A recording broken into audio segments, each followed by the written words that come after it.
মানুষ কাপড় পরা জানতো না, কে শিখিয়েছেন? আল্লাহ পাক। এমনকি কিভাবে কাপড় পরিধান করতে হবে, কিভাবে চাষবাস করতে হবে, কিভাবে এই পৃথিবীতে বেঁচে থাকতে হবে, এগুলো আল্লাহ রাব্বুল আলামিন জিবরাইল আলাইহিস সালামের মারফতে শিখিয়েছেন। আল্লাহ পাক পোশাক নাজিল করেছেন। শুরুতে মানুষ গাছের ছালপাতা পরে থাকতো না, এগুলো মিথ্যা কথা। আল্লাহ রাব্বুল আলামিন আসমান থেকে পোশাক নাজিল করেছেন প্রথম। জিবরাইল আলাইহিস সালাম শিখিয়েছেন কিভাবে সুতা বুনতে হয়, কিভাবে জমি চাষ করতে হয়, কোন কোন গাছ উপকারী, কোন কোন গাছ উপকারী নয়, কোনটা আমরা খেতে পারবো, কোনটা খেতে পারবো না, কোন প্রাণী আমাদের জন্য খাওয়া ভালো হবে, কোনটা খাওয়া ঠিক হবে না, আল্লাহ পাক ওহীর মাধ্যমে জানিয়েছেন। এগুলো আমরা জানতাম না, এগুলো আমরা জানতাম। এমনকি কোন গাছে ঔষধি গুণাগুণ আছে, এটা আদম আলাইহিস সালামকে কে জানিয়েছে? আল্লাহ পাক তার ওহীর মাধ্যমে জানিয়েছেন। এই যে আমরা এখন সভ্যতা নিয়ে এত কথা বলি, সত্যি কথা হচ্ছে সভ্যতা শুরু হয়েছে নবীদের হাতে, আর সভ্যতা প্রসারিত হয়েছে নবীদের হাতে, আর সভ্যতা শেষও হবে একজন নবীর হাতে। সেই নবীর নাম কি? ঈসা আলাইহিস সালাম। Very good. সেই নবীর নাম কিন্তু ঈসা ইবনে মারইয়াম। তার হাতে সভ্যতা শেষ হবে। ওইটা লাস্ট একটা সভ্যতা পৃথিবী দেখবে অচিরেই সামনে। এই উম্মতের হায়াত কত, মানে এখন কত বছর চলছে? এই উম্মতের বয়স চলছে প্রায় 1444 বছর। 1400, এটা কত হিজরি বলেন? 1444 হিজরি। এর আগে আরো 10 বছর যোগ করতে পারেন, বা 13 বছর যোগ করতে পারেন, তাহলে 1444 আর 13 কত হয়? 54, 57 ধরা যায়। এই যে 1450 বছরের মতো। এটা হলো আমাদের এখন সময় চলছে। নবী সাল্লাল্লাহু আলাইহি ওয়াসাল্লাম নবী হওয়ার পরে 1450 বছর চলে গেছে। তো এই 1450 বছরের মধ্যে প্রথম 23 বছর আল্লাহ নবী সাল্লাল্লাহু আলাইহি ওয়াসাল্লাম নিজে ইসলাম প্রতিষ্ঠা করে চলে গেছেন। যার প্রথম 13 বছর মক্কায়, পরের 10 বছর মদিনায়। এই 23 বছর সময় নিয়ে তিনি পুরো জাজিরাতুল আরবে ইসলাম প্রতিষ্ঠা করে গেছেন। প্রতিষ্ঠা মানে কি? প্রতিষ্ঠা মানে হচ্ছে একটা সমাজের মানুষ 5 ওয়াক্ত নামাজ পড়ে, যাকাত দেয়, তারা সৎ কাজে আদেশ করে, অসৎ কাজে নিষেধ করে। একটা সমাজের মধ্যে আল্লাহ পাকের যে নাজিলকৃত বিধান, ওই অনুযায়ী ফয়সালা করা হয়। এটা হলো ইসলাম প্রতিষ্ঠা করা। আমি এখন কি করছি? আমি ইসলামের দাওয়াত দিচ্ছি। এখন আমি কি করছি?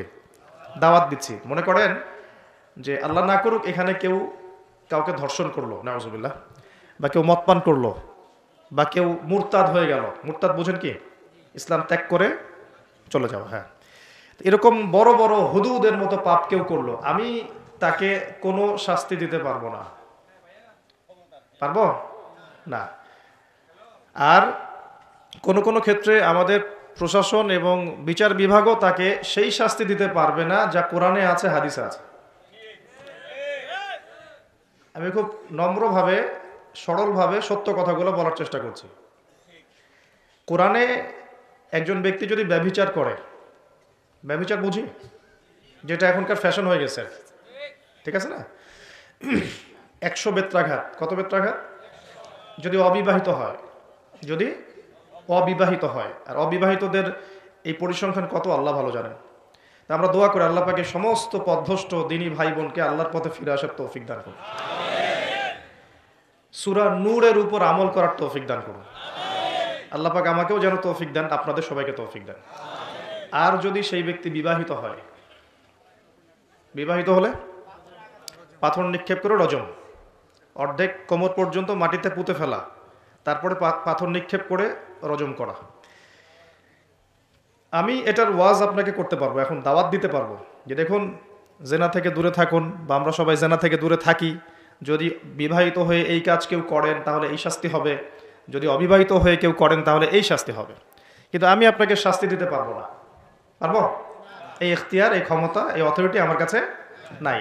এমনকি এই শাস্তি কোনো কোনো ক্ষেত্রে রাষ্ট্রীয়ভাবেও আপনাকে দেয়া হবে না, বা দিতে পারা যাচ্ছে না। চুরি করলে কি করতে হয়? কোরআন বলেছে হাত কেটে ফেলো। কে বলেছে? কোরআন কার বাণী? এটা কি আমাদের বানানো কোনো কিতাব? নাউজুবিল্লাহ। কোরআনের এক একটা বর্ণ নুক্তা যে আল্লাহর পক্ষ থেকে এসেছে, কোনো সন্দেহ আছে? এবং এর মধ্যে যে প্রত্যেকটা বিষয় সমাধান আছে, এতে কোনো সন্দেহ আছে? তা আল্লাহ পাক বলছেন যদি কেউ চুরি করে, চোর হোক ছেলে অথবা মেয়ে, তাহলে হাতটা কেটে ফেলে দিও, কবজি পর্যন্ত। কি পর্যন্ত? কবজি পর্যন্ত। কিন্তু আমি আপনাকে এটা দাওয়াত দিচ্ছি বা সতর্ক করতে পারি, আমি এটা আপনার উপর বাস্তবায়ন করতে পারবো না, বা কোনো কোনো ক্ষেত্রে আমরা রাষ্ট্রীয়ভাবে এটা বাস্তবায়ন করতে পারবো না। এটাই বাস্তবতা। শুধু আমাদের দেশ পারবে না তা নয়, অনেক কান্ট্রি পারবে না, পৃথিবীর প্রায় বেশিরভাগ দেশই পারবে না।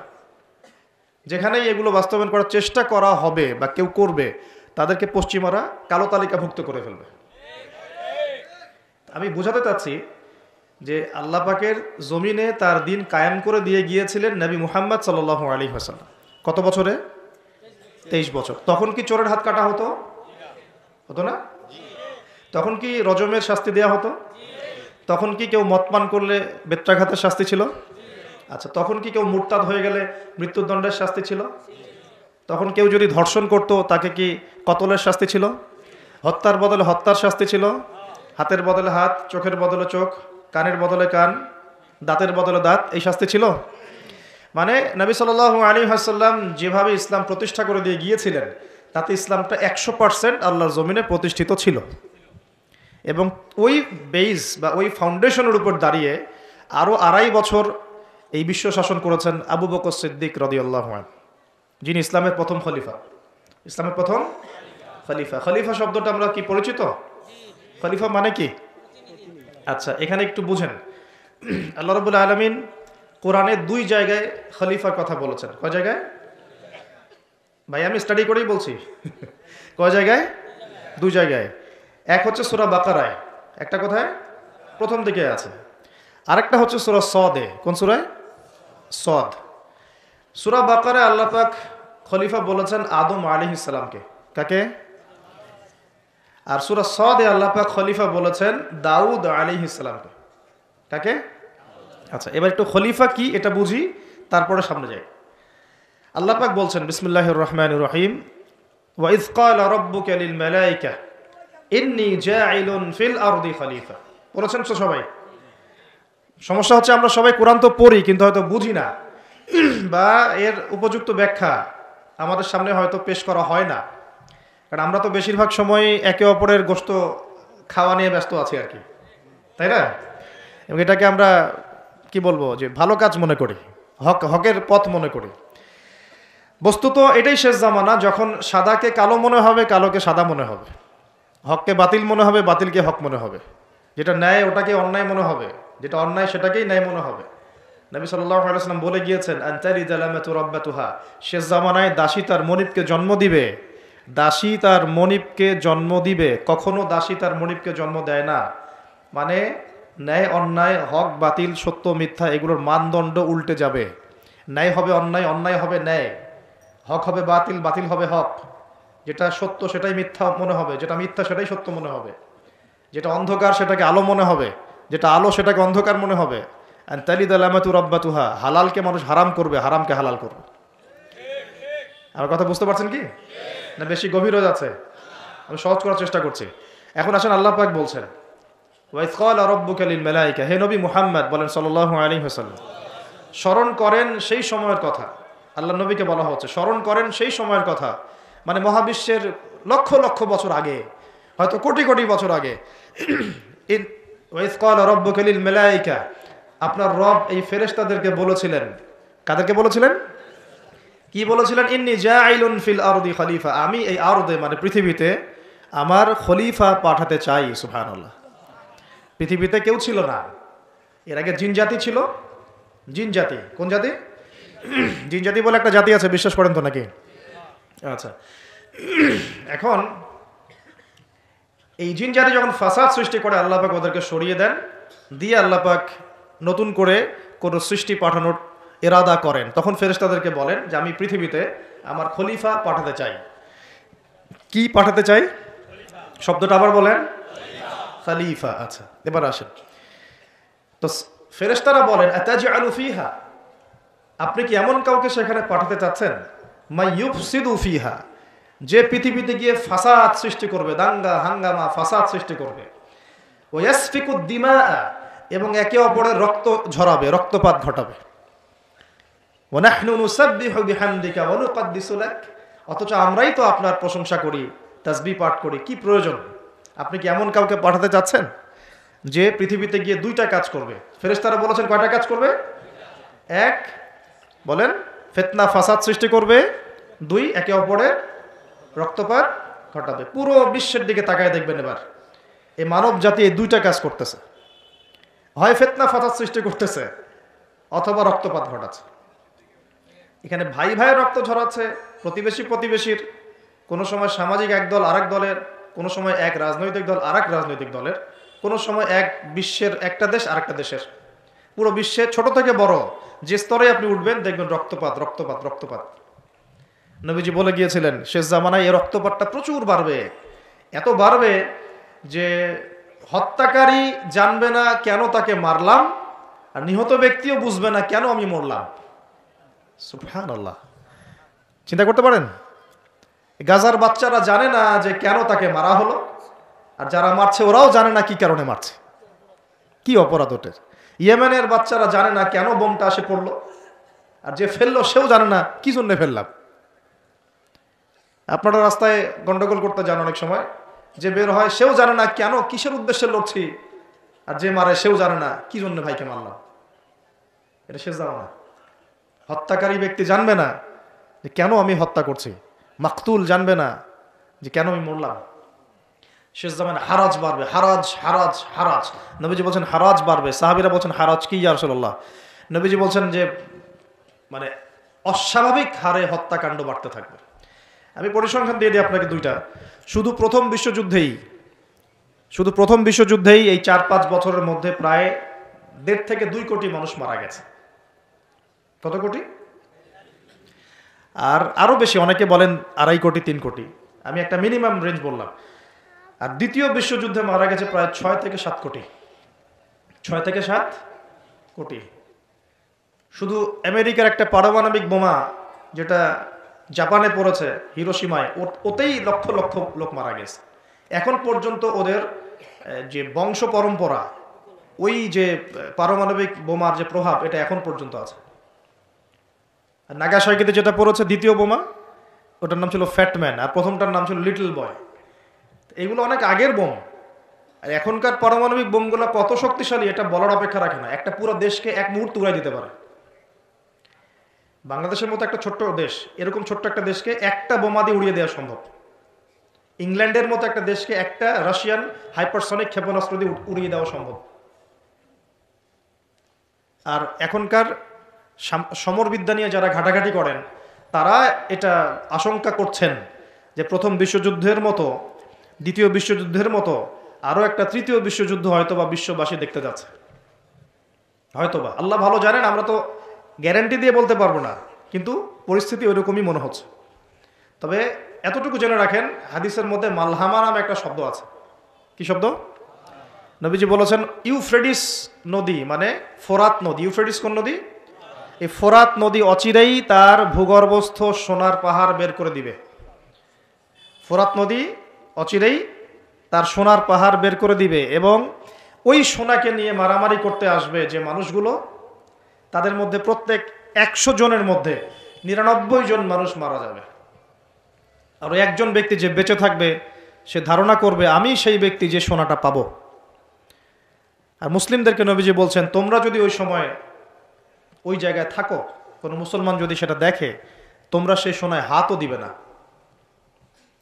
আরেকটা হাদিস এসেছে যে অচিরেই রোমকরা, পশ্চিমারা আরবদের সাথে চুক্তি ভঙ্গ করবে এবং 80টা পতাকা নিয়ে তাদের বিরুদ্ধে যুদ্ধে নেমে যাবে। কয়টা পতাকা? 80টা। এবং প্রত্যেক পতাকার নিচে থাকবে 12,000 করে সৈন্য। কত হাজার? একটা যুদ্ধে এত বেশি 99% মানুষ মারা যাওয়াটা স্বাভাবিক না, এটা অস্বাভাবিক। ঢাল তলোয়ার AK-47 যুদ্ধে এমনটা হবে না বা হয় না। হয়তো এমন কোনো অস্ত্র সেখানে প্রয়োগ করা হতে পারে, এটা আমাদের ধারণা, আল্লাহ ভালো জানেন, যেই অস্ত্রগুলো দিয়ে অল্প সময়ে বেশি বেশি মানুষ মেরে ফেলা সম্ভব। ঠিক যেমন এখনকার নিউক্লিয়ার ওয়েপেন্স বা থার্মোনিউক্লিয়ার ওয়েপেন্স হতে পারে, আল্লাহ ভালো জানেন। তো বিশ্ববাসী এরকম একটা মালহামা দেখার অপেক্ষায় আছে। এই মালহামার পরেই আসবেন ইমামুল মাহদি। ইমামুল মাহদির পরে আসবে ঈসা ইবনে মারিয়াম। ঈসা ইবনে মারিয়ামের পরে আসছে ইসলামিক খেলাফত। ওই খেলাফত থেকে খলিফা, এই শব্দটা নিয়ে কথা বলছি এখন। আমি আবু বকর সিদ্দিকে ছিলাম রাদিয়াল্লাহু আনহু। ফেরেশতারা বলছেন, আপনি কি এমন কাউকে পৃথিবীতে পাঠাতে চান গিয়ে রক্তপাত ঘটাবে অথবা ফাসাদ সৃষ্টি করবে। যেটা বললাম এখনকার বিশ্বে এই দুটোই আমাদের কাজ। তো আল্লাহ পাক বলছেন ইন্নী আ'লামু মা লা তা'লামুন, ইন্নী আ'লামু মা লা তা'লামুন, দেখো আমি যা জানি তোমরা সেটা জানো না। মানে আমার কিছু শুকরগুজার বান্দা থাকবে যারা এরকম ফিতনা ফাসাদ করবে না এবং রক্তপাতও ঘটাবে না, তাদের জন্যই আমি প্রস্তুত করেছি জান্নাতুল ফিরদাউস। সুবহানাল্লাহ। তো এখন ফেরেশতাদের মতামত আপনারা শুনলেন, আল্লাহ পাকের কথাও শুনলেন। এখন আল্লাহ রাব্বুল আলামিন তার খলিফা হিসেবে সৃষ্টি করলেন তার নিজ হাতে আদম আলাইহিস সালামকে। সুবহানাল্লাহ। প্রথম মানবকে, তিনি নবীও হলেন, তিনি প্রথম মানব এবং তিনি খলিফা। এখন আদম আলাইহিস সালামকে তার স্ত্রী সহ জান্নাতে থাকতে দেয়া হলো। এই ঘটনা আপনারা জানেন। ইবলিস এসে প্ররোচিত করলো। তার আগে ইবলিসকে বলা হয়েছিল সেজদা করো, সবাই সেজদা করলো, ইবলিস করলো না। মনে আছে? এটা তো আপনারা জানেন। ওইদিকে আমি আর ওই জন্য সময় নষ্ট করছি না। ইবলিস সেজদা না করে কাফের হয়ে গেল। আর আদম আলাইহিস সালাম এবং হাওয়া আলাইহিস সালামকে জান্নাতে থাকতে দেয়া হলো। বলা হলো যে এখানে থাকো, কিন্তু ওয়ালা তাকরাবা হাদিহিশ শাজারা, এই গাছের কাছেও যাবে না। ইবলিস ফুসলিয়ে ফাসলিয়ে তাদেরকে গাছের কাছে নিয়ে গেল। যেভাবে আমাদেরকে ফুসলিয়ে পাপের দিকে নিয়ে আসে ঠিক এভাবেই। ঠিক আছে? এখন আমাদের পিতামাতা একটা ভুল করে ফেললেন। মানুষ মাত্র কি হবে? আমাদের পিতামাতা ভুল করে ফেললেন। এটাই তো হাদিসের ব্যাখ্যা যে কুল্লু বনি আদম খাত্তা, প্রত্যেকটা বনু আদমেরই কি আছে? ভুল আছে। খয়রুল খাত্তাইন আত-তাওয়াবিন, যারা তওবা করে তারা হচ্ছে উত্তম ভুলকারী। তো আমাদের পিতা কিন্তু ভুলের উপর অটল থাকলেন না। ইবলিস যেমন তার মতে অটল থাকলো যে আমি সেজদা করি নাই, তো কি হয়েছে? খলাকতানি মিন নার ওয়া খলাকতাহু মিন তিন, আমাকে সৃষ্টি করেছেন আপনি আগুন দিয়ে, ওকে সৃষ্টি করেছেন মাটি দিয়ে। এটা ইবলিসের চরিত্র। যে ভুলের উপর অটল থাকে, সংশোধন করে না, সেই ইবলিসের অনুসারী। কথা বুঝতে পারছেন? ইবলিস কি এখানে সঠিক ছিল? নাউজুবিল্লাহ, কখনোই না। আল্লাহ পাক তাকে আদেশ করেছেন, আদম কিসের তৈরি সেটা তো দেখার দরকার নেই। আল্লাহ পাক আদেশ করেছেন, বাস তোমাকে সাজদা করতে হবে। এখন আমরা যেমন আল্লাহ পাকের আদেশের সামনে অনেক সময় এরকম দলিল উপস্থাপন করি, এটা কেন করব, এটা কেন করব, তাই না? পর্দা কেন করব, নামাজ কেন পড়ব, যাকাত কেন দেওয়া লাগবে, এগুলি ইবলিসের চরিত্র। আর ইবলিস চ্যালেঞ্জ করলো আল্লাহকে, আল্লাহ পাক তাকে বের করে দিলেন। ফাখরুজ মিনহা ফাইন্নাকা রাজিম, এখান থেকে বের হও, তুমি অভিশপ্ত। ওয়া ইন্না আলাইকা লা'নাতা ইলা ইয়াউমিদ্দিন, কিয়ামত পর্যন্ত তোমার উপর লানত, অভিশাপ। ও আবার চালাক, সে বলল যে আমাকে কিয়ামত পর্যন্ত অবকাশ দিন। আনজিরনি ইলা ইয়াউমি ইউবআসুন, আমাকে কিয়ামত পর্যন্ত অবকাশ দিন। আল্লাহ পাক বলেন ইন্নাকা মিনাল মুনযারিন, যাও তুমি অবকাশপ্রাপ্তদের অন্তর্ভুক্ত একজন, ছেড়ে দিলাম তোমাকে, কিয়ামত পর্যন্ত হায়াত দেওয়া হলো।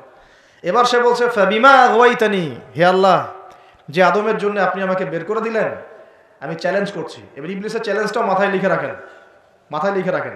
ইবলিস বলছে ফাবিমা আগওয়াইতানি লাআকউদান্না লাহুম সিরাতাকাল মুস্তাকিম, যার জন্য আপনি আমাকে এখান থেকে বের করে দিলেন, আমি তার সরল পথে ওত পেতে বসে থাকবো। কিভাবে বসে থাকবো? ওত পেতে। সুম্মা লাআতিয়ান্নাহুম মিন বাইনি আইদিহিম ওয়া মিন খালফিহিম ওয়া আন আইমানিহিম ওয়া আন শামাইলিহিম ওয়া লা তাজিদু আকসারাহুম শাকিরিন, আমি তাদের ডান দিক থেকে আসব, বাম দিক থেকে আসব, সামন থেকে আসব, পিছন থেকে আসব। আপনি বেশিরভাগ আদম সন্তানকে শুকরগুজার পাবেন না। কে বললো এটা? ইবলিসের এই কথা সত্য না মিথ্যা বলেন তো? এখন সত্য হয় নাই?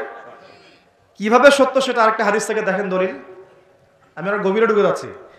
কিয়ামতের মাঠে আদম আলাইহিস সালাম, এই আদম আলাইহিস সালামই যখন উঠবেন, আদম আলাইহিস সালামকে আল্লাহ পাক ডেকে বলবেন তোমার সন্তানদের মধ্য থেকে জাহান্নামী জান্নাতি আলাদা করে দাও তো তুমি। তো আদম আলাইহিস সালাম বলবেন ইয়া আল্লাহ, কতজন জান্নাতি, কতজন জাহান্নামী? আল্লাহ পাক বলবেন প্রত্যেক 1000-এ 999 জনকে জাহান্নামের জন্য আলাদা করে দাও। বলেন নাউজুবিল্লাহ। এই হাদিসটা শোনার পরে সাহাবায়ে কেরাম রাদিয়াল্লাহু আনহুম খুব বিচলিত হয়ে পড়ল। তখন নবী সাল্লাল্লাহু আলাইহি ওয়াসাল্লাম আশ্বস্ত করলেন যে ওই যে 1% জান্নাতি দেখা যাচ্ছে, এগুলো উম্মতে মুহাম্মাদের মধ্যেই বেশি হবে ইনশাআল্লাহ। তবে কোন উম্মতে মুহাম্মাদি যে নামাজ পড়ে না, রোজা রাখে না, যাকাত দেয় না, শরীয়তের বিধিবিধানের কোনো পরোয়া করে না, কোরআনটা পর্যন্ত তেলাওয়াত করতে চাচ্ছে না, সেই উম্মতে মুহাম্মাদি কথা বলা হচ্ছে কি? নাকি যারা নিজেদের জান মাল সময় শ্রম সবকিছু ঢেলে দিয়ে দিনের জন্য নিজেকে নিবেদিত প্রাণ করে, কাদের কথা বলা হচ্ছে? এটা আপনারা নিজেরাই বোঝেন, এটা তো আমার বোঝানোর দরকার নেই। এখন বুঝেন তাহলে পার্সেন্টেজটা কত হবে। তো ইবলিসের কথা তাহলে সত্য হলো।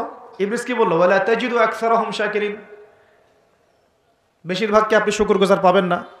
আল্লাহ পাক নিজেও এই কথা বলেছেন সূরা সদের মধ্যেই, ওয়া কালিলুম মিন ইবাদিয়াশ শাকুর, আমার শুকরগুজার বান্দা খুব কম হবে।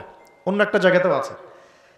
তো এখন আল্লাহ রাব্বুল আলামিন আদম আলাইহিস সালাম আর হাওয়া আলাইহিস সালামকে জান্নাতে রাখলেন। তারা যে ফল খেয়ে ভুল করে ফেললেন, আল্লাহ পাক তখন তাদেরকে সাথে সাথেই বের করে দেন নাই, সাথে বের করে দেন নাই, বরং ফাতালাক্কা আদামু মির রাব্বিহি কালিমাত, আদম আলাইহিস সালাম আল্লাহর কাছ থেকে কিছু কালিমা বা বাক্য শিখে নিলেন। সুবহানাল্লাহ।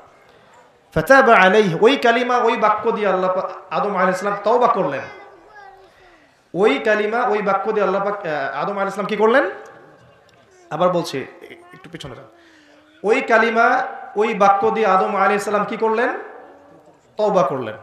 আবার বলছি, ফাতালাক্কা আদামু মির রাব্বিহি কালিমাত, আদম আলাইহিস সালাম তার রবের কাছ থেকে কিছু কালিমা শিখে নিলেন।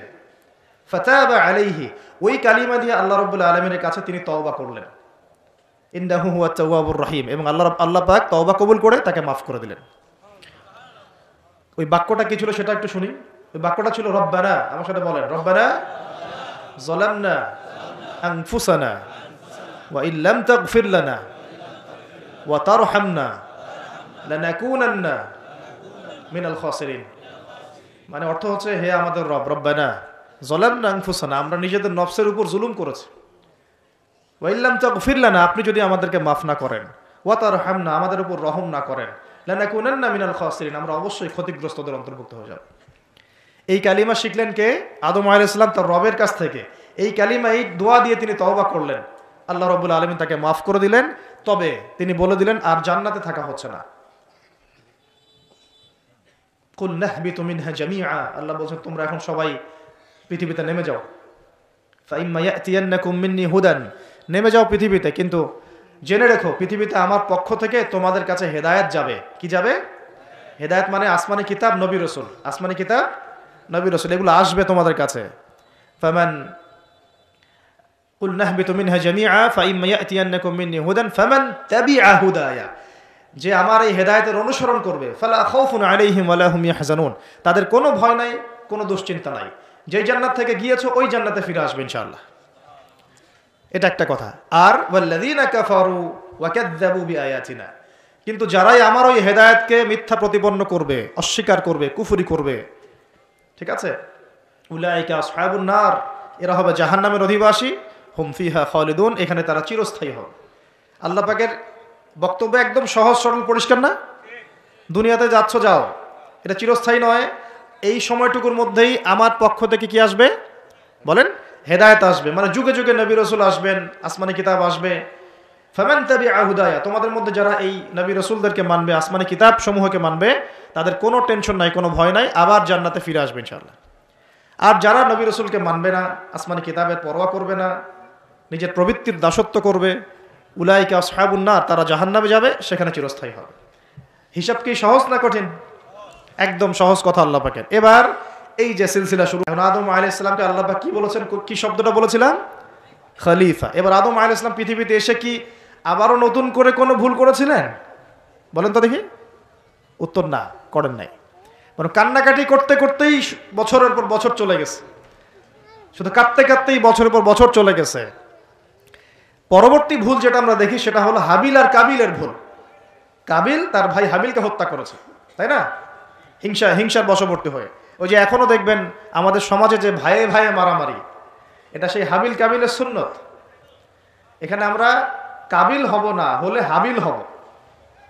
প্রয়োজনে হাবিল হয়ে থাকবো, তাও কাবিল হতে যায় না। কারণ নবী সাল্লাল্লাহু আলাইহি ওয়াসাল্লাম বলেছেন, পৃথিবীতে প্রথম হত্যাকাণ্ড সংঘটিত করেছে কাবিল। ভালো করে শোনেন, যারা এই পথে আছেন ভালো করে শোনেন। পৃথিবীতে প্রথম হত্যাকাণ্ড সংঘটিত করেছে কাবিল। এ কারণেই কিয়ামত পর্যন্ত যত মানুষ খুন হবে, খুন, এই সমস্ত খুনের পাপের একটা অংশ কাবিলের আমল নামায় গিয়ে যুক্ত হবে। মনে করায় দেই, কাবিল একজন নবীর সন্তান। কার সন্তান? নবীর সন্তান। লূত আলাইহিস সালামের স্ত্রী একজন নবীর স্ত্রী। নূহ আলাইহিস সালামের স্ত্রী একজন নবীর স্ত্রী। আবু লাহাব সর্বকালের সর্বশ্রেষ্ঠ মানব মুহাম্মদ সাল্লাল্লাহু আলাইহি ওয়াসাল্লামের চাচা। আবার ফেরাউনের ওই স্ত্রী, তার নাম, দাসীর নাম কি? আসিয়া।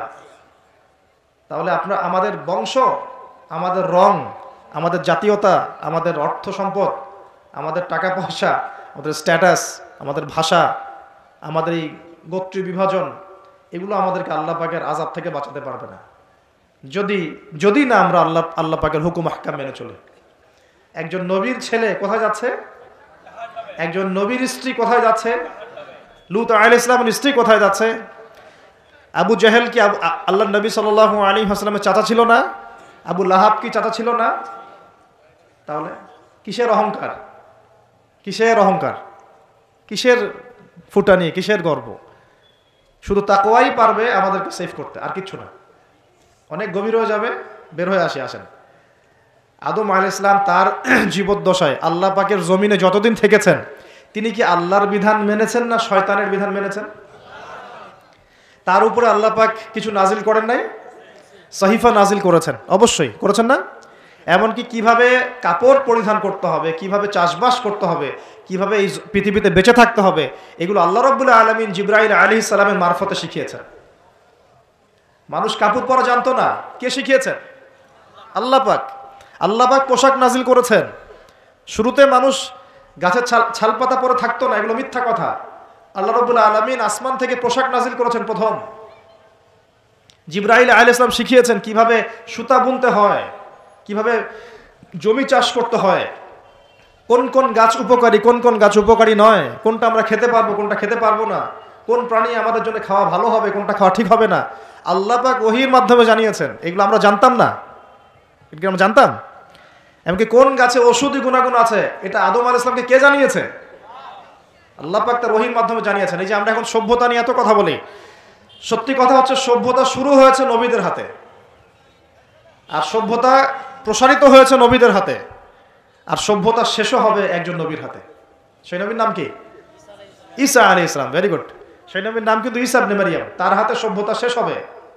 ওইটা লাস্ট একটা সভ্যতা পৃথিবী দেখবে অচিরেই সামনে।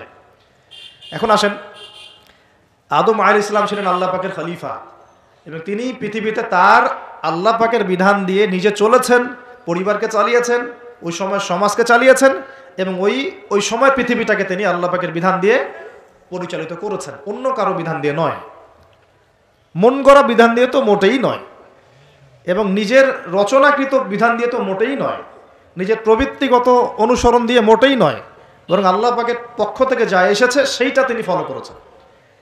এই অনুসরণটাকে নূহ আলাইহিস সালাম করেন নাই? ইব্রাহিম আলাইহিস সালাম করেন নাই? মুসা আলাইহিস সালাম করেন নাই? ঈসা আলাইহিস সালাম করেন নাই? দাউদ আলাইহিস সালাম করেন নাই? সুলাইমান করেন নাই আলাইহিস সালাম? আমাদের নবী মুহাম্মদ সাল্লাল্লাহু আলাইহি ওয়াসাল্লাম তিনি কি করেন নাই? আমার কথা কি বুঝতে পারছেন? তাহলে তারা কি অনুসরণ করেছেন পৃথিবীতে? আল্লাহ পাকের ওহীর বিধান। কিসের বিধান? ওহীর বিধান। এখন আসেন,